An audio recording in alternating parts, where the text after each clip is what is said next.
Ladies and gentlemen, welcome to another episode of eCommerce Mastery. I'm your host, Ben Gothard, and today we have the honor of speaking with Benton Crane, a gentleman who has created some of the internet's best ads like Squatty Potty ads, Purple, Chatbooks, and more. Benton has collectively driven over a billion with a B views online, over $300 million in sales, and totally revolutionized the way that products are marketed online. And today, Benton, you have so graciously agreed to break down some fundamentals for us so we can learn how we can get a crap ton of eyeballs with ads that brand and sell. Without any further ado, Benton Crane. Thanks for having me on the show, Ben. It's a pleasure to be here. Truly, the pleasure is mine, and it's such an honor to be able to speak with you because I feel like your perspective on marketing and e-commerce is so unique, having worked with some of the world's biggest brands that maybe weren't so big when you started working with them, and having taken businesses and brought them into the big leagues. Very few people have ever done that. And I'm really, really looking forward to not only hearing your story, which we'll go into very soon, but also breaking down the three fundamentals that we spoke about a little bit before the show. One being how to give people, your audience, marketing that they actually want to consume. Two, how to get the best of both worlds when it comes to direct response versus brand marketing. And then three, how to, if you're a small business, go up and take down your big corporate, your big business competitors down a few notches, hit way above your weight class by building a great brand character. So without any further ado, I'm going to close my mouth, and I would love to hear your story. For sure.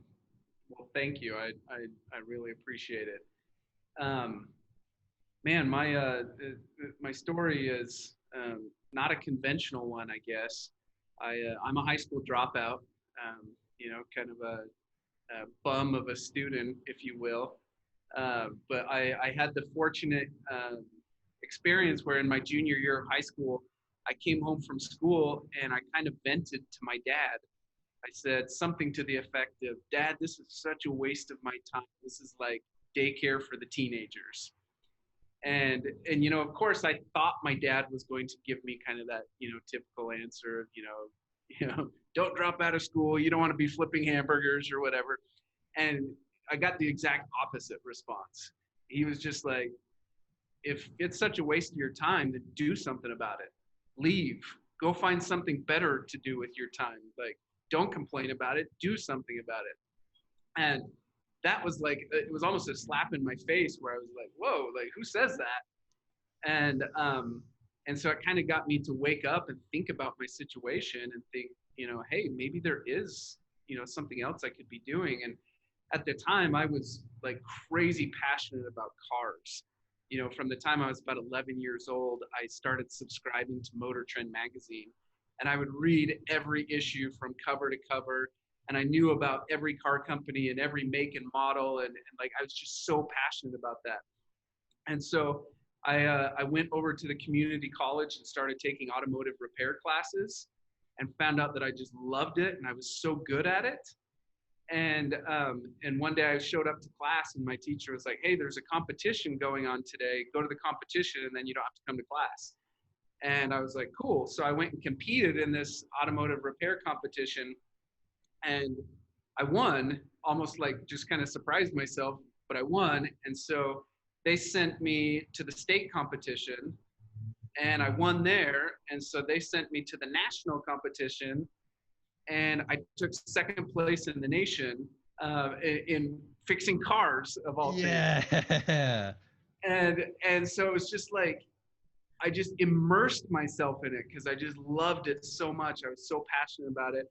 And so I won all these tools and scholarships and all this stuff. And it became like this amazing springboard to launch my career from. And so that kind of got my career started. And then after a couple years of fixing cars, I knew I wanted something more. I wanted to kind of find out what's next. And so I was reading and studying and trying to figure out what I wanted to do. And I stumbled onto an economics class. And once again, like the passion that I had for cars, like that just ignited again. And so I just started like consuming economics theory, economics books. I started getting into statistics and econometrics, and I just got like super immersed into it. And so that became like my second career. I went out to Washington, D.C., worked as a statistician for a couple years, ended up working in the intelligence community at the different intel agencies in the DC area. And that's what I was doing when my now business partners, Jeff Neal and Daniel Harmon, they had been pioneering YouTube marketing at a little company called Brush, but sold these tongue cleaners that you scrape your tongue and get rid of bad breath. And they had basically pioneered this new field of YouTube marketing. Well, when they left Brush, they went to go do the campaign for Poo Pourri, and they needed a data geek who could come join up with them to run all the ad buying, run all the optimization, all the A/B testing, all of that stuff. And so I was this nerd back in Washington, D.C., working in the Intel community, and it became like this perfect opportunity for us to partner up. So I moved my family to Utah, and we partnered up, and we did the Poo Pourri campaign. And that was like the start of this whole new thing that eventually became Harmon Brothers. And that was the story of how I ended up where I am today. So I feel like there's a part at the end there that I want to dig in more of how y'all went from this great idea and great fit of this partnership to then helping to launch Poo Pourri, and then working with some of the top brands. Like, how did you really take this idea, this partnership, and turn it into this world-class advertising force? Like, what were those steps there? Yeah, so let's back up just a little bit, back to Brush. And this was like, I can't remember the exact year. I want to say like 08, maybe 09, sometime around then. Google had just recently purchased YouTube. And at the time, it was like this big, massive acquisition. It was like $1.6 billion. And everyone's like, oh, they're crazy. They're buying, this platform where they have cat videos, and they're paying $1.6 billion. But of course, Google had this vision for it where that could become an advertising platform. And Jeff Harmon was at the same time shooting this ad for the Brush, how to get rid of bad breath by scraping your tongue. And as he built the ad, he was like, you know what? You can't tell this story in 15 seconds. You can't tell it in 30 seconds. It needs more time. I need to be able to communicate a longer story. And I think as long as I'm entertaining, I think I can do it. I think I can hold people's attention for longer. And so he created this ad that was 2.5 minutes long. And everyone who he showed it to, they all said the same thing. It's too long. You got to do it in 30 seconds. And he said, no, this is a story that needs 2.5 minutes. And so he reached out to YouTube and he said, guys, can you give me a skip button where if people want to watch my ad, they can. And if they don't want to watch my ad, they can skip it. And YouTube was like, yeah, we could try that. Why not? This was like early YouTube days. So they're just trying to figure out their YouTube platform, the ad platform. And so they build the skip button. And of course, this is exactly what we all know today, right? When you go to watch a YouTube video and an ad rolls, it plays that first 5 seconds, and then you can hit the skip button. Or if they caught your attention, you just keep watching. And that was like, it seemed like a really small idea, but I think if you were to actually look back over the last decade, and think about all of the innovation that has happened in the ad world, that might be one of the single most impactful innovations in the whole entire ad industry. People don't realize it, but think of the shift of power that happened. So prior to that, advertisers could just throw whatever crap they wanted to at you. You were a captive audience. Like, they had you. They're going to feed you whatever they want to. But now, all of a sudden, the power shifts back to the viewer. And now the viewer gets to decide what's worth their time and what's not. And so we as advertisers, we have to give them something that they want to watch, something that's fun, engaging, something that puts a smile on their faces, something that they want to talk to their friends about. Forces us to up our game. Yeah, exactly. And that continues today. Think about your Facebook feed. When you're scrolling through that Facebook feed, if something's lame, you just scroll right on past it, right? It's on the advertisers to make something amazing. And it's happening in other areas too. You know, Netflix and Amazon don't have commercial breaks anymore.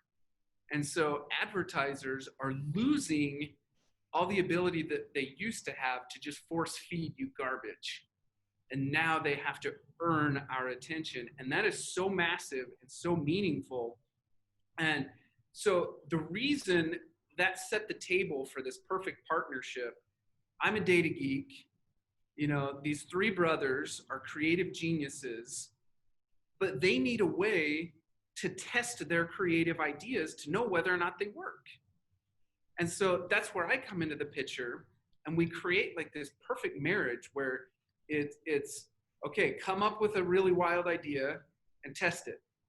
And then look at the results and feed that back into the creative process, and then come up with more ideas and test, rinse, repeat, cycle over and over and over again. And so now you fast forward to today, and you know, people look at the track record of Squatty Potty, Poo Pourri, Purple Mattresses, Lumi Deodorant, Chatbooks, FiberFix, just all these companies that we helped scale by tens of millions of dollars each, right?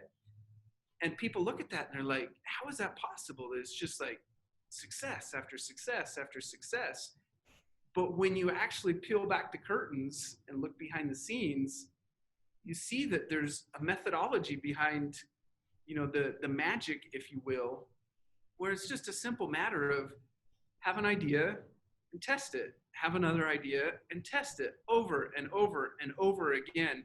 So we're testing dozens and dozens, and over time, hundreds and hundreds of ideas, so that the creative is constantly growing and constantly improving, and the data is constantly feeding the information back so that we know what's working and what's not. First of all, that is incredible that you guys made that recommendation to YouTube and that they did it, and that now that has shaped the advertising world in such a humongous way. That's amazing. That is absolutely incredible. And then this idea of, it seems like a circle, but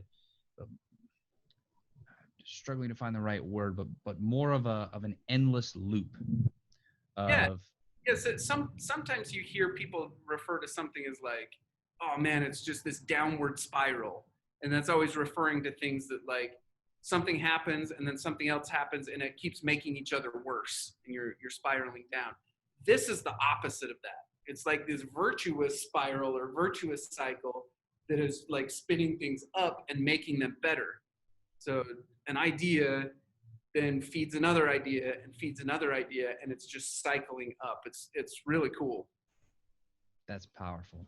So taking all of that background and all of that perspective, and I actually love the fact that you bring the data and the science side to things, because that gives you such an interesting perspective into this crazy thing that we call marketing and advertising.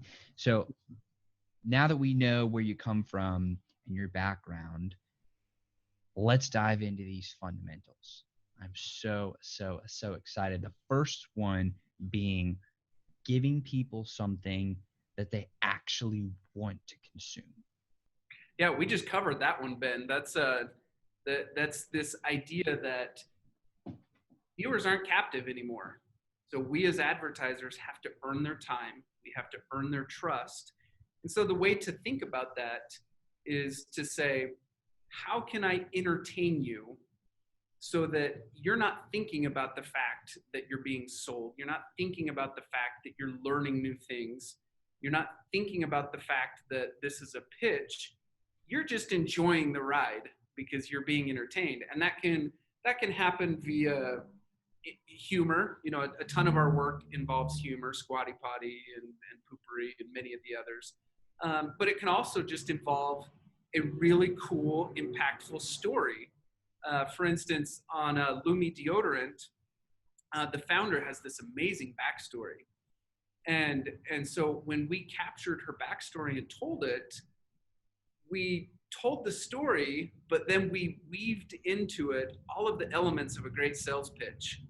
You know, think about, you know, problem, solution, call to action, overcome concerns, build credibility, all the things that make a great sales pitch, right? We weaved those into her story so gently that you watch the story and all you're thinking about is the story. You're just enjoying it. You're feeling inspired by this entrepreneur who has overcome these amazing odds. But subconsciously, you're also being sold because you're going through that whole entire sales pitch. And so whether it's humor or a great story, the key is to entertain the viewer so that they're a captive audience, and then you can influence them with things like education, with selling, with inspiring them to get behind a cause, to make a donation, whatever it is. That entertainment is key.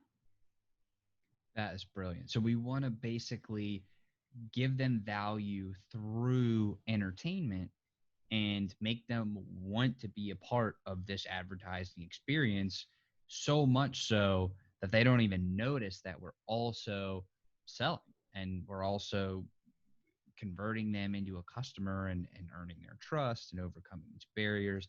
That's a really interesting way to look at it. How did you bring data and this iterative improving virtuous cycle, how did you bring that into this space? Yeah, so when it comes to things like humor, for instance, so think of kind of our early days where we started out on Poo Pourri and Squatty Potty. When we were kind of taking on this idea of, hey, let's use humor so that we can make a really taboo or really awkward, nasty subject, we can make it safe.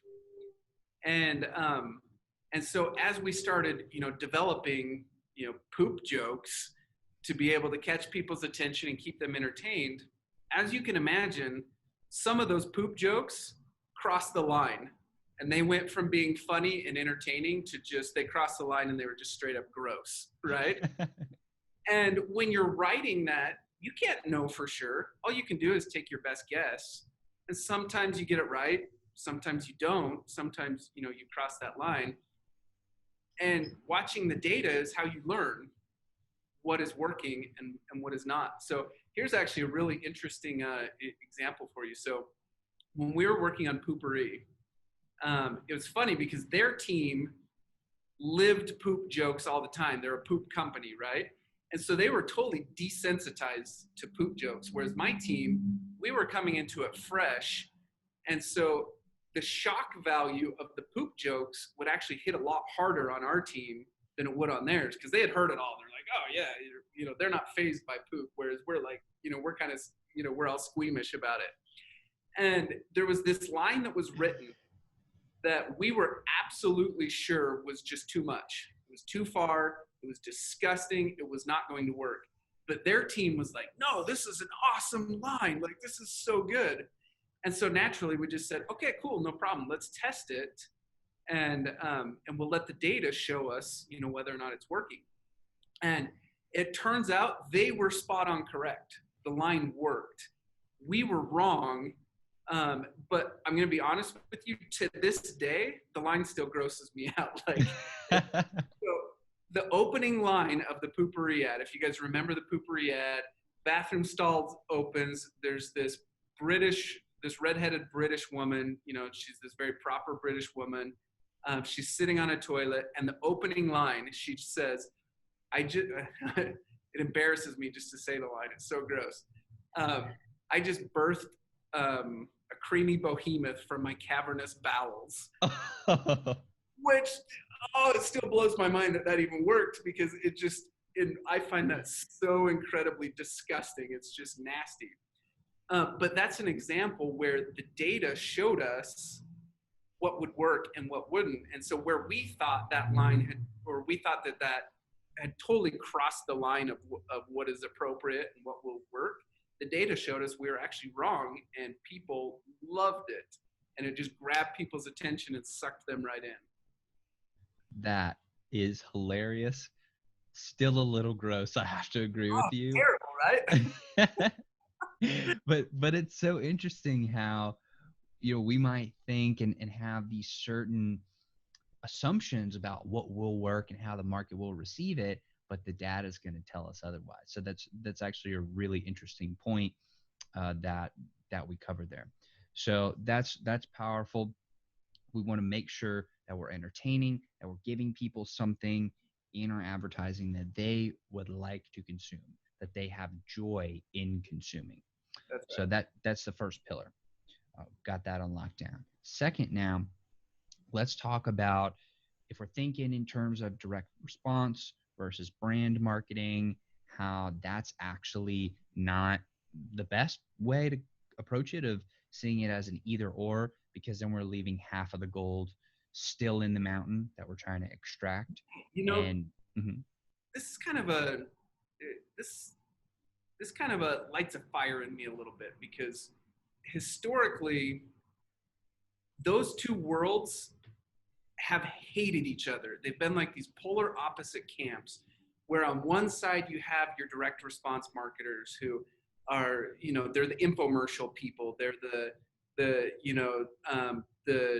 direct response or the direct attribution, direct tracked ads online. It's all about, I put $1 in and I want to get $2 immediately back out. That's the name of the game. And then on the other end of the spectrum, you have your traditional brand camp, right? These are the people who are making the Super Bowl commercials, your Nikes, your Coca-Colas, Apples. They're all about look, feel, emotion, memorability, entertainment. It's this high brand value. And those two worlds hate each other. If you go talk to some of the traditional brand guys and you start talking direct response marketing, infomercials, anything like that, they'll be so disgusted. They'll be like, I gotta go take a shower, because they think that direct response is just gross. It's so disgusting. It's high pressure. It's nasty. Why would anyone ever do that to their brand, right? And then the direct response guys are equally as critical about branding. It's expensive. It's fluffy. You can't measure that stuff. You hear all the old adages of I know half my marketing isn't working, but I just don't know which half. The direct response guys love to hate on the traditional branders. But the simple fact of the matter is that they both have value and they're both appropriate at specific points in time during a company's growth. And if entrepreneurs fail to realize that and they think of themselves as one or the other, it's such a sad waste. So, for example, I love to use the example of Snuggie. It's one of the most famous and most successful infomercials ever. Depending on the stats you read, they sold somewhere between $300 and $500 million worth of those stupid blankets. That's a lot of freaking Snuggies. That is a ton. But here's the crazy thing. $300 to $500 million, and they never bothered to build a brand.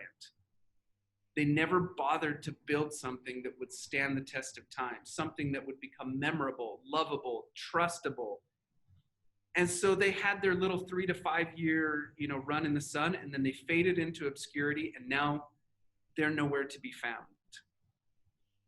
And you contrast that to a Nike, for instance. Nike started out in direct sales. It was Phil Knight out banging on doors, peddling these shoes at these shoe stores. They were a direct sales company. but they evolved. And over time, they built a brand. And so they started out as a challenger to, you know, the big companies like Adidas and stuff. Nike was this little tiny little up and comer. But because they took the time to build a brand that has emotion behind it, it has characters behind it. There's stories behind the brand, and that's what makes it memorable. That's what makes it stick. And now today, you know, Nike is the dominant athletic brand in the whole entire marketplace that everyone else aspires to be like, right?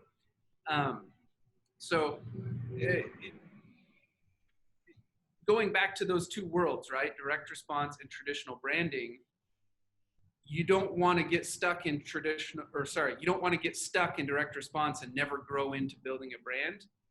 But also, you don't want to be like pets.com, who, you know, they are a brand new startup, they raise a bunch of money from investors, and then they go spend millions of dollars on Super Bowl ads because they think that's how you're supposed to act, right? They skipped that whole direct response part of the equation and they went straight to traditional branding when they weren't ready for it. And so anyways, this is a very like long, passionate diatribe on why I'm so adamant that companies should not be thinking of this as an either or proposition. They should be thinking of it as a gradual spectrum where it's okay to have elements of both in your marketing.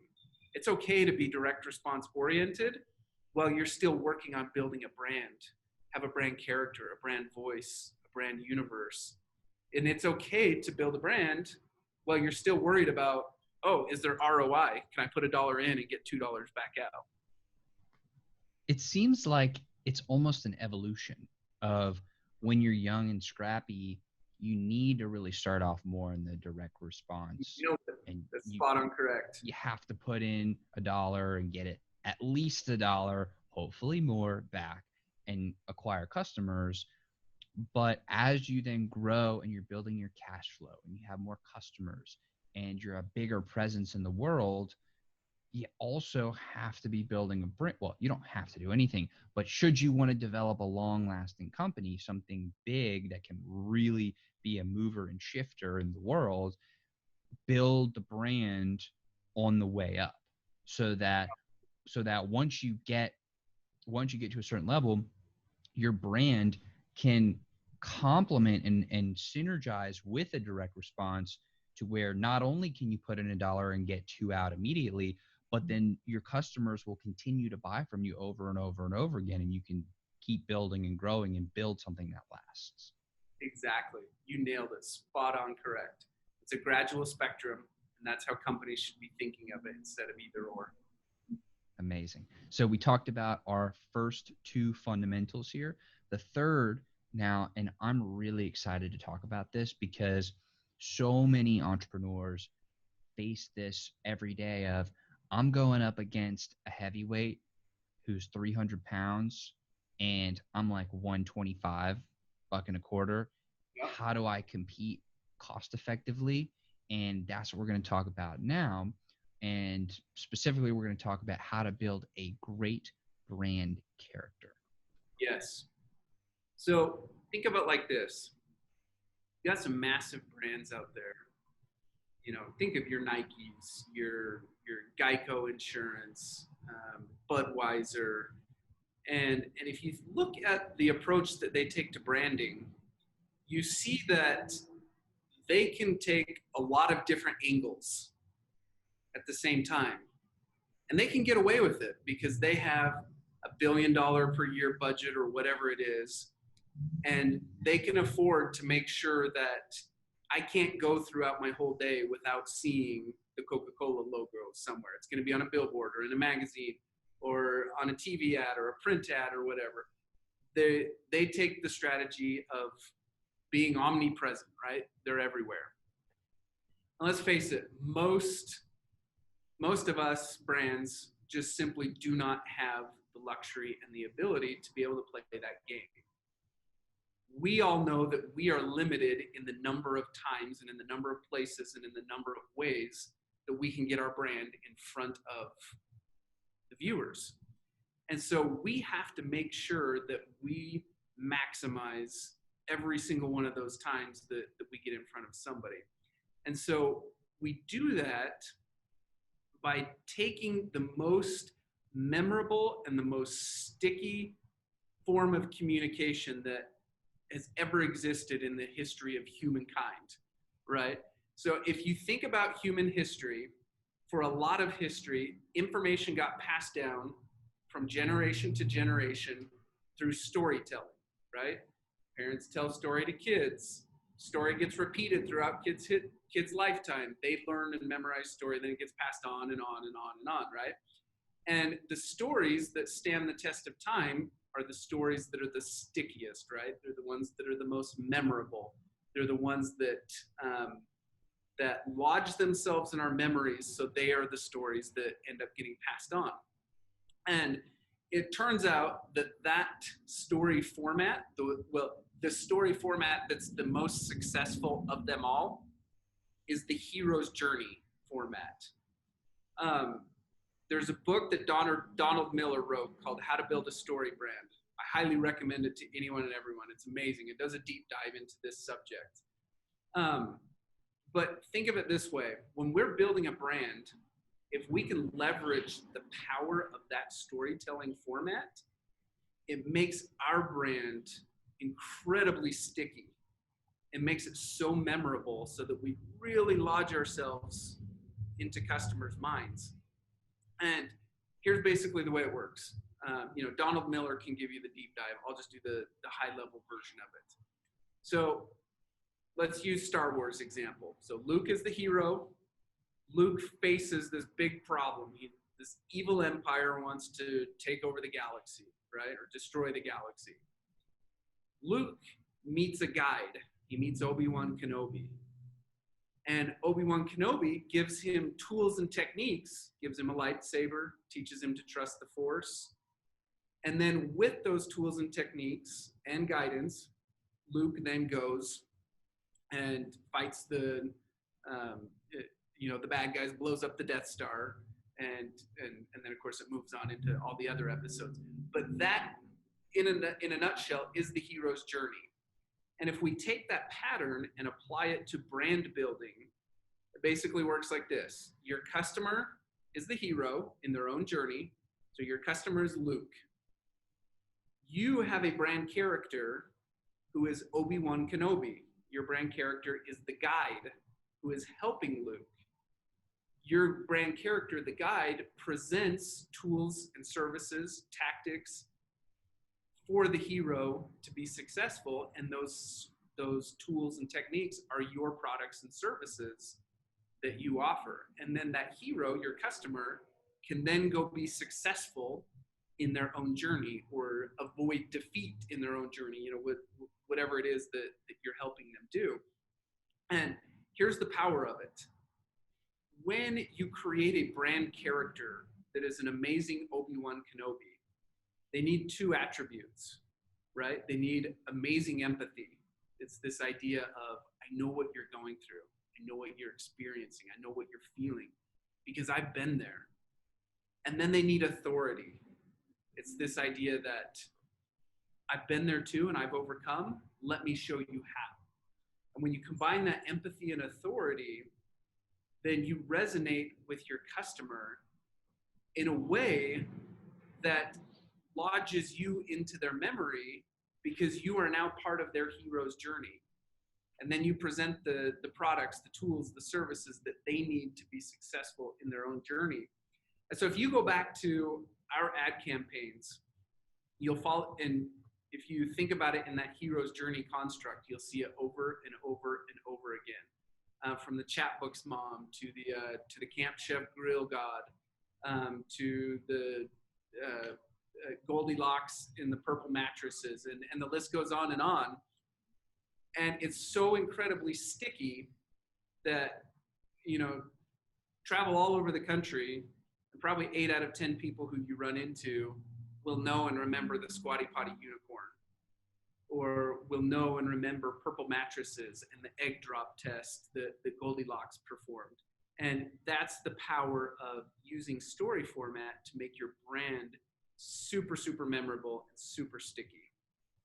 So it seems like in order to compete with the big guys and gals, we need to have a better story with a better guide and make our customers better heroes that can more effectively accomplish their journey and defeat, be a super upgraded Luke that can go and slay the Empire way faster. Exactly. It's funny. We're not an advertising company. We're a storytelling company. And like if people ask us, what is your why? Why do you guys exist? It's to share better stories. And so much so that our team, when they're not making ads, they're doing short films for film festivals because they're practicing their storytelling capability. We have one team who is building our first television series because we're wanting to make sure that we are world-class storytellers, because the better we get at storytelling, the better we get at advertising. That is incredible. And Benton, I want to thank you so much for sharing everything that you have. I want to be very respectful of your time. So, man, seriously, I'm so grateful for everything that you've shared. You've really taken on the aspect of the guide here and helped us along on our own hero's journey. And I'm tremendously appreciative. So thank you very much for your time today. My pleasure. Happy to be here. Wonderful. And where can people go to learn a little more about you and everything that you're doing and get some tools and techniques and strategies to accelerate them on their own hero's journey? Yeah, so if you want to keep in touch with me personally, LinkedIn is the platform I'm most active on. So come follow me or connect with me on LinkedIn.